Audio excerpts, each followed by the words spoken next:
Food is a necessity. Food is not a want, it's actually a need. Every human being and animal needs food to survive. There's actually a saying that if an average human being doesn't eat for about 10 days, he or she is likely to die. Welcome to Green Money. I am Tola Otukoya. Today we'll be looking at our consumer goods industry, particularly rice. Rice is the main food that is being served in almost every home. When you go for birthdays, events, and any form of occasion, you are most likely to eat rice. I'm sure you must have eaten rice today. In the year 2017, Nigeria was ranked the largest producer of rice in West Africa.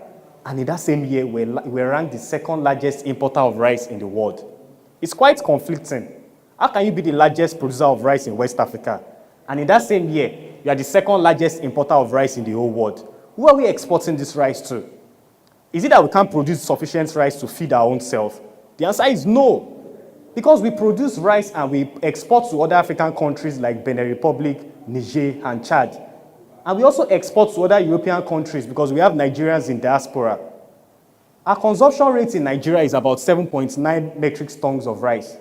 And we produce about 15 million metric tons. So that shows that we can produce sufficient rice to feed our own self. You may ask why. The federal government of Nigeria recently placed a ban on the importation of rice just to create discipline and proper direction in terms of regulation of economic management. Despite this ban, people still smuggle rice into the Nigeria's economy, and you need to wonder what's going on. Let's look at the Ofada rice that is being produced in the western part of Nigeria. The Ofada rice is actually more expensive than our imported rice. Today, 1 derica of Ofada rice costs about 500 naira. That same quantity compared to our imported rice is about 250 naira. A consumer is a rational being. Definitely will purchase the one that actually costs less. Even though our Ofada rice is highly nutritious and is healthy to the human body. Most of these imported rice we see in our economy today, they are actually subsidized, so that's why their prices are always low. Nigeria's interest rate is higher compared to the interest rates in other countries. The cost of running generators in our farmland is actually on the high side because the price of diesel keeps going up. If we keep importing rice, it will have a negative effect to our economy. One, our local producers will be discouraged. There will be loss of employment opportunities in the agricultural sector. Our GDP will be affected because there will be setback in economic growth and development. And we're going to see massive importation of synthetic rice in our economy. Now, synthetic rice are simply the fake rice, the plastic rice, which are harmful to the human body. You might wonder, are there any solutions to all this? Yes, of course. And these are the recommendations. Number one, the government needs to subsidize our farm inputs like pesticides, the fertilizers, and improve on our farm seed so that we can compete with global standard.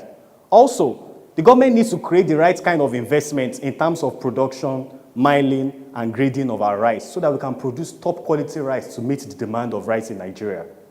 The government needs to invest a lot in marketing of this our local rice, provide the proper road infrastructure such that the cost of transporting rice from the farm to the market is at a low cost.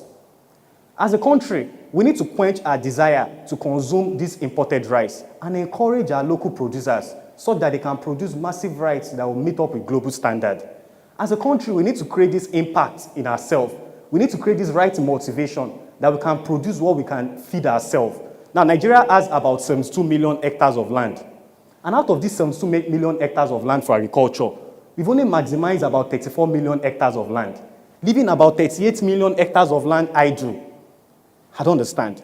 If we maximize these 38 million hectares of land, we will improve on our GDP and our economy will be doing absolutely fine.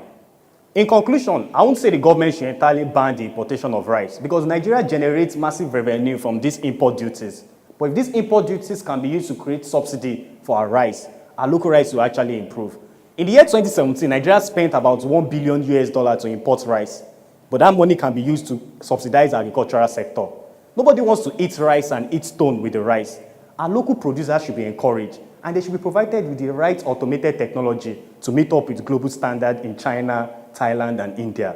That's it from Green Money today. We'll see you same time next week. I am Tola Otukoya. Together, we analyze the marketplace.